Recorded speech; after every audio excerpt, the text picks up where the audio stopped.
Our top story for tonight, Dak Prescott is being investigated for an alleged sexual assault and is part of 2 civil suits about a case. Joining me tonight, Jeremiah Retzlaff of the News Desk, one of the most on fire news desk anchors and most recent addition to the Player Profiler News Desk. He's been crushing it with the videos. He's been crushing it with news articles and also getting us connected on the YouTube and in the posts. Jeremiah is going to dive into this Dak Prescott situation with me, a few other notes of news of free agency since it kicked off last week, and we'll get to some fantasy football spins, all that and more right after this.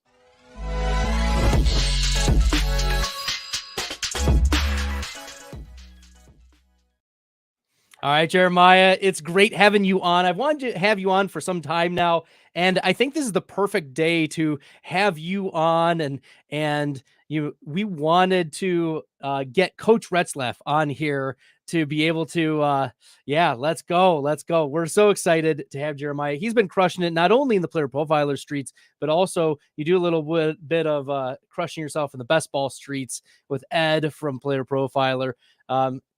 Anything you want to talk about before we get into the Dak Prescott news? Oh, you love to see it. We're really pumped about this time of year. You have just from a calendar standpoint, January through December, there's always something interesting. Here we are in this week, and we have this Dak Prescott news. So there's always something that we're dealing with in the fantasy space. So there's never really a dull moment. There is never really a dull moment. It's true. It's wild. The offseason, like I had heard about the Dak Prescott situation maybe a week ago, and I thought, okay, like the initial report that I had heard was, okay, he had been facing this allegation, but he immediately fought back. And I thought, oh, like pushed back in the lawyer streets. But we just today got a great breakdown from one of the best follows in the Twitter sphere, and that is Drew Davenport. I've had Drew on podcasts before. He's an excellent follow. If you haven't followed him, at Drew Davenport FF. Drew is also very good at auction drafts. You can check out his auction brief because he's a lawyer by trade, so he loves those things. But today we have an updated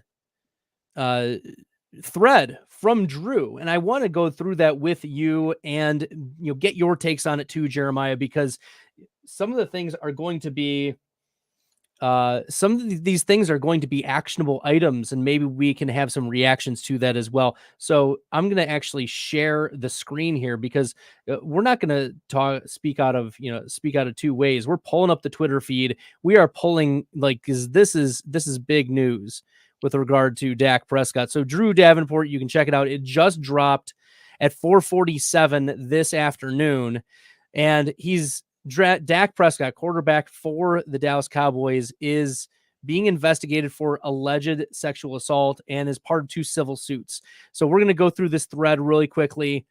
And this happened way back in February of 2017, Jeremiah. And whenever we're navigating these types of cases or trying to learn a part about it, like, I don't know if you've watched Law & Order SVU. But none of the cases end up getting solved as quickly, in SVU as they do in real life, or other way around. SVU, it happens expeditiously usually. Here, it's not happening very quickly. So we're talking about something that allegedly occurred 7 years ago in Dallas. So alleged that there was a rape, and that the victim sent a demand letter for $100 million with promises that she would not file criminal charges. Drew does not have the letter, so we don't know the exact contents of the letter. But Dak Prescott's attorneys immediately turned that over to the police, possible extortion. They obviously, volleyed back against this alleged against this allegation. And one thing that Drew is pointing out is that barbs are flying back and forth. And so when we're navigating this situation, I think a little bit of I think it's prudent to be cautious moving forward with jumping to conclusions one way or the other, that he definitely did do this or definitely did not do this. Jeremiah, maybe we can talk about like how we have approached maybe similar cases in the past, or we can even dwell a little bit maybe on how we navigated the Deshaun Watson case from a few years ago. Essentially, when I see the players in trouble or we have some legal issues, historically, it creates, from a fantasy football standpoint, because real life, this is a serious matter and Yes. we're not privy to everything going on. So we're against any crime occurring and we want justice. Granted, if a player is innocent, we want their innocence proven. Now, where we come in, where we really have our best jurisdiction, is our ability to play things off of the fantasy football market, which is this game, which is an escape for all of us, right? So, as we're escaping into this game, I look at players in the past. Maybe it was Tyreek Hill. I remember getting him in the 10th round of a start. Yes. Deep.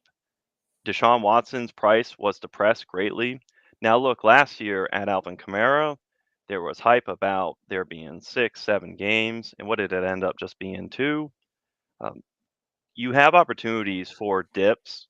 So essentially, what this is going to come down to in your leagues, if you want to acquire Dak Prescott, you're just going to have to find the pressure point where somebody feels safe jumping across and you're taking on just a little bit of risk versus if you want to get rid of him, now you have to possibly look at somewhere where you're meeting somebody a little bit in the middle. So you almost have to gauge your tension point of how nervous you are in this situation because like you said, we're not going to get out in front of our skis. So part of that isn't necessarily selling to, based on fear. Part of that could be just looking at things logically and seeing what our risk tolerance is in acquiring Dak Prescott. What do you think of that? Yeah, I agree with you that when we look at it just from a fantasy football perspective, these are buy low opportunities, completely set aside from Mhm. our opinions on the case. Because as we get reading through the thread, Drew offers a few thoughts himself on how these things have played out in the past. So there's definitely like going back and forth about whether he did do this or did not Mhm. do this, and all of that aside, um, Drew has reported, of course, Dak Prescott's camp has vehemently denied it. But ultimately, like, we are focused on fantasy football as the outcome. Now there's NFL implications Oh yeah. that trickle down. Like there's a whole domino effect of like real life affects the NFL, affects fantasy football. So we, of course, as you said, don't want to get too far ahead of ourselves, but Drew offers it from a fantasy football perspective. We all want to know, will this lead to Dak Prescott being suspended for 2024? Well, as Drew points out in this thread, the NFL can suspend someone even if no charges are filed. Mhm. So because there is this blanket personal conduct policy in the NFL. So we cannot assume that he's not going to get suspended if there aren't charges filed. We've seen this before in the past. But the NFL does its own investigating is another part of this. Mhm. They want to also know the facts of the case and whether or not this Dak Prescott in this instance violated the personal conduct policy and what is an appropriate and comparable suspension to previous offenses for this level.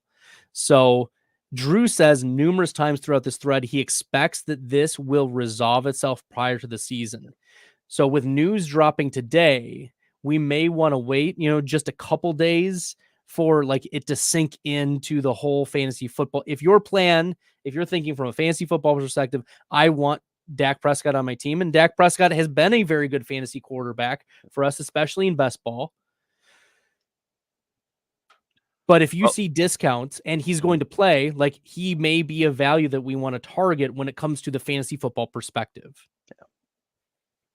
Well, also keep in mind too, like you said, downflow from all of this, it's not just a vacuum one for one Dak Prescott. Now we have to extrapolate out to what's your risk tolerance for if Yes. there's risk for Dak Prescott playing. CD Lamb, number 2 overall on underdog for ADP, a player like Jamar Chase, do you then start to trade one for one to get out of some CD Lamb if you're fearful?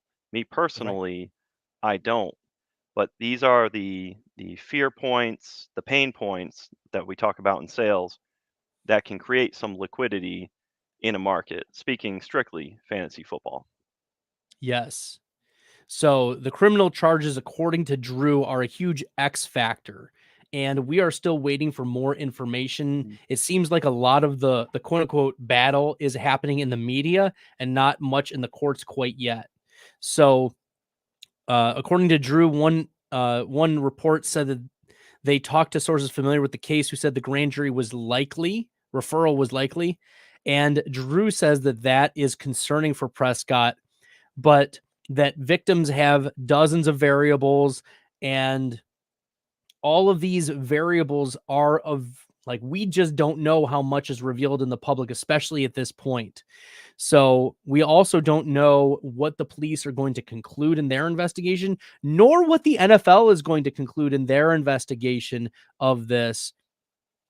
Drew warns us to not be lulled to sleep by the Deshaun Watson case that took forever to unravel, Mm. again implying that this case will get solved a lot quicker, or this issue will be resolved a lot quicker. It seemed like there was an even greater desire to punish Deshaun Watson in that system, and whether or not you agree that that was a fair punishment, you could see why. You could understand that there was a pound of flesh that was wanted from the Deshaun Watson situation. So this criminal case, according to Drew, is part of a case that should be resolved before the season. It's worth noting that far more cases like this resolved with no NFL suspension. So when we're just looking historically, like, all things being equal, he probably is not going to miss time. Now, a lot of things can change between now and conclusion of investigations, but that's part of the reality in looking at what has happened so far. So, any other reactions you want to make about the Dak Prescott before we move on here, Jeremiah? There was some mention that there could be a grand jury. It could come up to that at some point. Remember, I've read enough John Grisham books. Granted, truth and fiction, you know, you have to have your lanes, right? But I could just see there could be potential negotiation behind the scenes, conversations that we're not privy to. We're privy to Drew Davenport's insight. We'd love to read it. It's a valuable read for everybody here. Make sure you read it line by line, and it's very good in depth. He's really just laying out the probabilities and possibilities.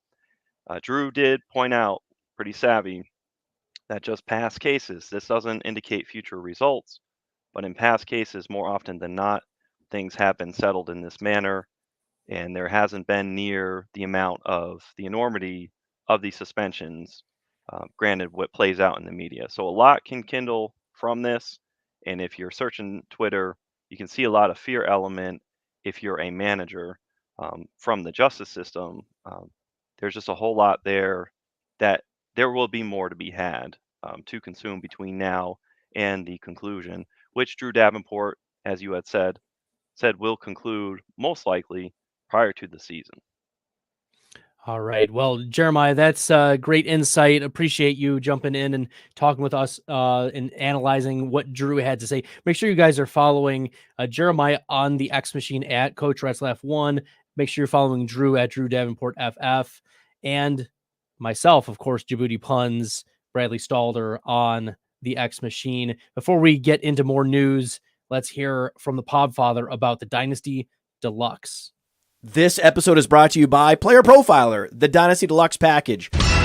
The rankings are the best in the industry. It includes strategy mode where you can say, hey, change the rankings to be win now. Oh, change the rankings to be productive struggle. There's also a draft planner to help you strategize where you should take players because the draft planner also includes ADP. There's a trade finder where we look up on My Fantasy League and we see trades that are done, including a particular player. Then there's a trade analyzer where you can plug in draft picks, players, and we assign a lifetime value to draft picks out 5 years. The best thing about our trade analyzer, it can't be gamed with volume. And there's mock draft data to see right now what's the market for player X versus player Y, including in the fall when very few mock drafts are happening. And our Dynasty Guide, the Dynasty Dominator, would cost you $10 on Amazon, but you get it for free with Dynasty Deluxe, and you get our Rookie Guide for free, a $25 value. So you get all of that for $45. So I mean, it's a great deal. That's right. It is a great deal here at Player Profiler. Jeremiah, we've got some more news we're going to dive into. Of course, if you missed the Dak Prescott news, check out Drew Davenport's thread. You can also listen to the first 15 minutes of this episode. You can just rewind if you're tuning in live right now. A few other pieces of note as we're going through. Go to playerprofiler.com/news. You'll be able to read a lot of the blurbs by Jeremiah and many of the other news blurb writers. And you also get to see Jeremiah's mug on many of the videos that are being posted. Jeremiah offers some great insight into the players and especially the rookies. That was a great push by you and the rest of the team during that time of the rookie combine. So shout out to you and the rest of the team for cranking it out. It was an absolute marathon, but a lot of fun. Yeah, it was really a lot of fun, just drinking water from a fire hydrant. And I really love what the NFL did, and I hope they make this a year-over-year thing. Get your receivers, running backs, and quarterbacks fantasy relevant, key in where the money is, go to Saturdays for the combine every single year, and a little appetizer on Friday with the tight ends. Just chef's kiss. Give it to us every year. Beautiful. And a chef's kiss in the free agent market was Mike Williams signing a 1-year deal coming off the ACL tear. He is signing with the New York Jets. That was reported yesterday. So if you missed the news, Mike Williams is joining the Jets. He pegs as the wide receiver 2 on this team. I think pretty comfortably a 19 to 21, 22% target share, probably an outside wide receiver. He missed most of the season. So I haven't heard any news that he's expected to miss anytime. I don't think he's a candidate for the PUP. And I think he offers some different dynamic than what Garrett Wilson offers. I think it's a good low risk 1-year signing, allows Mike Williams to also reset his value, the former first round pick of the Chargers, who was cut because of financial reasons. How are you approaching Mike Williams signing with the Jets and Aaron Rodgers? So you have Mike Williams, Jets, 108 ADP, round 9 on Underdog. Every catch by him is off the top rope. He's an unpredictable player. Those spike weeks are valuable for best ball. So he's a perfect guy to bring back for your Jets stacks. You've got Breece Hall in round 1, 6 overall. I'd be tempted to take him 101. I don't care. Him and Bijan, we could yank the steering wheel. 95 targets in 2023, number 1 for Breece Hall. People sleep on that. His carries, Breece Hall, number 14. That's going to level up. So I see no reason why the carries can't elevate. With Garrett Wilson, 1-2 turn. 2023, he had 95 receptions on 147 targets. He was number 1 in routes run and route participation. Garrett Wilson will not come off the field. He draws attention away with Mike Williams. You love to see it. And then with all of these rising tides, lift all boats, right? Well, if you got Breece and Wilson early on, that's going to make it very good to cap Aaron Rodgers later in your drafts.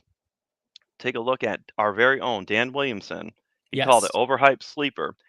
This was on March 10th, right? If your contending teams haven't been buying Mike Williams on the cheap over the past few months, you're doing Dynasty all wrong. So sharp, stay sharp right there with Dan Williamson. Mike Williams, one last note, and I'll get your insight on this. In 2021, 16 games for Mike Williams, 76 receptions, 1146 yards, 9 touchdowns, averaged 15.4 fantasy points per game. That was 13th for wide receivers. So he was really a guy who elevated. I remember in best ball drafts, in redrafts, 3rd round, 4th round ADP. So the sky was right up there. What do you think of Mike Williams? Last year, he only played a few games, but we've seen, as you mentioned, like the big ceilings.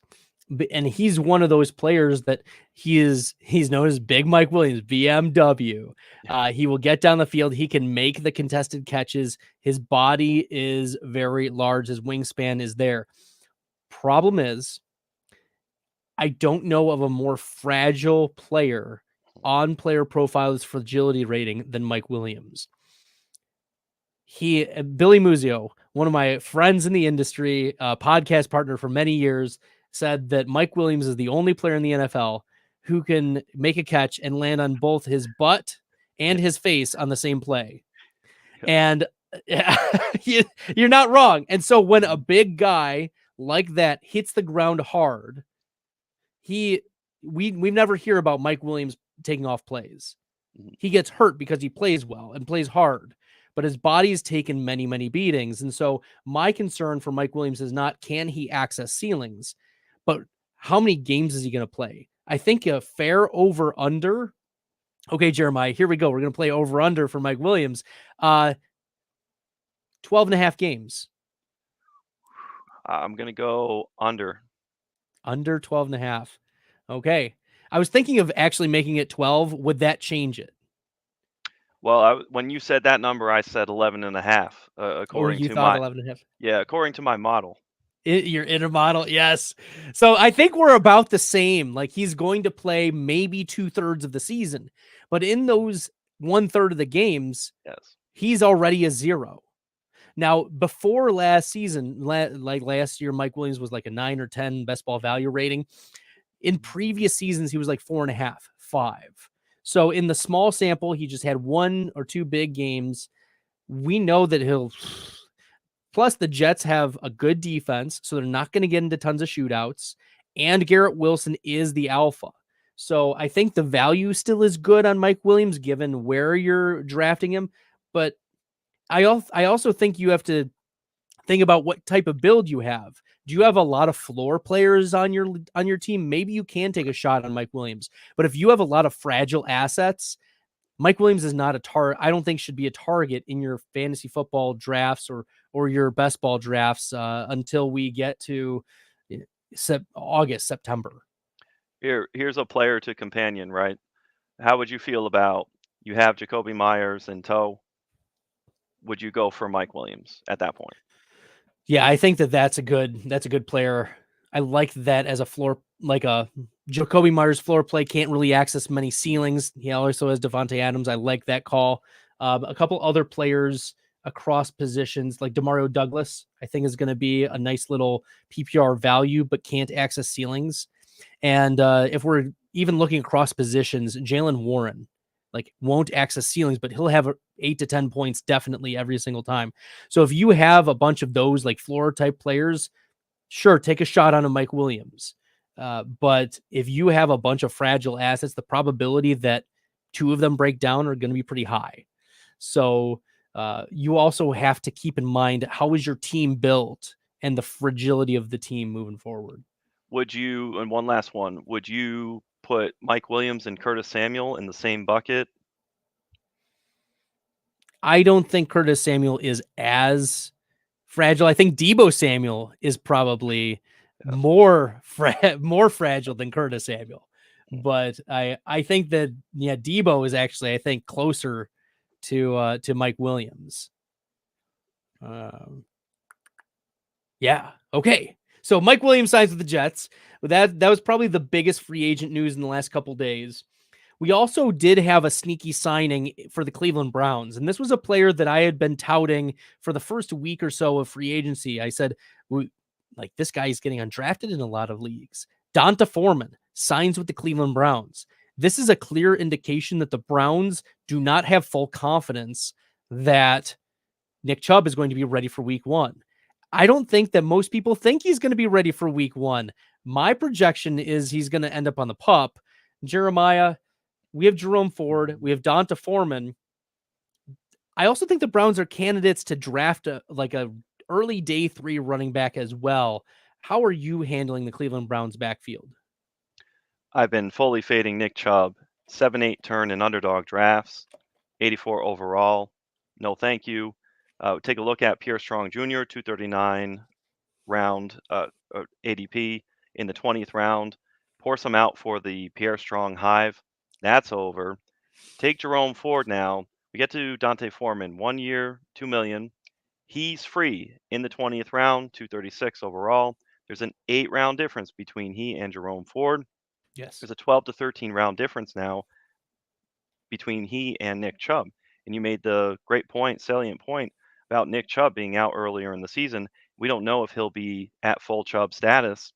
So it's a great death by 1,000 paper cuts running back that Dante Foreman is. He's going to keep a good 1-2 punch in place, depending on, like you said, where the Browns go at the running back position. Foreman will be 28 in a committee, and I like him as a 5th, 6th running back. Maybe if you go 7 running backs in the 20-round build, but that sweet spot of 5th or 6th running back, he's a guy who can lift. I just recall his game against the Lions, I believe, with the Panthers, where he just went Yes. off. So that's a good memory there. He's not going to be necessarily a ceiling play, but I like that. Like you said, it's a sneaky signing. Looking at Jerome Ford last year in 2023, week 2, he had 24.1 fantasy points, number 6 versus Pittsburgh, then versus the Titans the next week. He had 19.1. He was ranked 7th for running backs. Week 7, 17.4 fantasy points, ranked 10th. And then there was a big gap until week 17 when he had Jerome Ford, 26.1 fantasy points, which was 5th overall. So it was really sporadic and hit and miss and spotty. So I really like your idea of just balancing out between Foreman.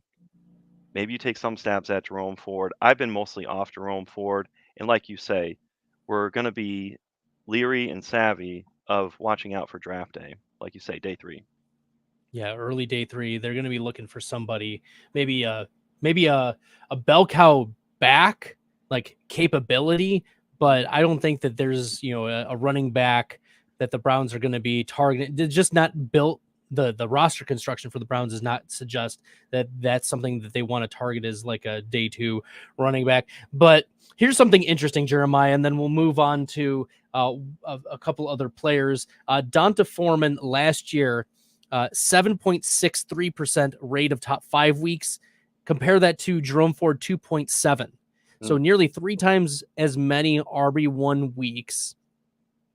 And Donta Foreman had a higher best ball value rating last year than Jerome Ford. So I think that you just got to keep smashing Donta Foreman between the tackles. Like, Ford handled his role admirably, but he was not primed to be the number 1 back for the Browns. He was viewed as a quality backup piece, and he played admirably from game to game, but would disappear from time to time. Donta Foreman, you just feed the beast. And he's coming off many years ago, the Achilles injury that would have probably derailed other careers, but somehow he's resurrected his career. He's made a name for himself and stepping into big situations. And I like the Donta Foreman signing here for the Cleveland Browns. He also fits their philosophy. Like, Kevin Stefanski wants to be a run first guy. Okay. One last player is, where do we have it? Alexander Mattison. We got Alexander Mattison signing with the Vegas Raiders.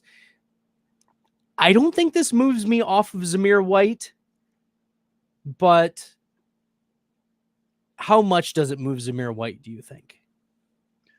I don't think it has any real impact on Zamir White. Zamir White right now goes 104 in round 9. I personally am taking Jacoby Myers 101 in round 9, a little bit earlier. Yes. I like him as a Raiders teammate much more. I actually prefer Michael Mayer to, as far as Raiders pieces. I'm not so keen on Zamir White. I'm going to hold off until the draft. I think there's going to be draft day competition. Let's say it's Jonathan Brooks, Jalen Wright. I'm going to hold off for a bit just to see and let other people draft Zamir White. I'm going to sleep on him for now just because I like other players at that ADP. This is a good sign, though, an indication. With Madison just coming in, he's not going to steal anybody's job. So a body has been brought in, a person has been brought in by the Raiders organization. So what they've told you is how they value right now Zamir White. The other reveal and the other tell will be come draft day for Zamir White. I agree with you there. Zamir White was an avoid before this, but I think this also allows us to have an excuse to be off of Zamir White until we get more clarity. White played well enough, but I'm not big on Zamir White right now. What would be your exit point in Dynasty with Zamir White? Like as in like a draft pick or if you could ring the bell at the top and sell him for a 2.5. I'd take the 2.5. I take the 2.5.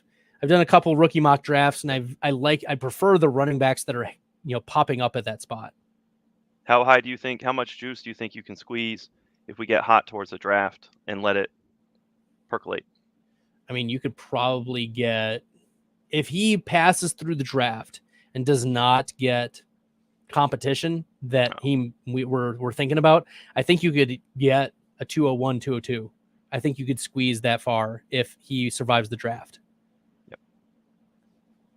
Awesome. Well, Jeremiah, make sure you guys are following Coach Retzlaff on Coach Retzlaff 1 on the X Machine. Make sure you're checking out playerprofiler.com/news, where you'll see Jeremiah and all the other news desk writers and creators doing their thing. Jeremiah, it's been an absolute pleasure having you on Player Profiler today to talk about Dak Prescott and a few other free agent moves this offseason. Any last words before we sign off?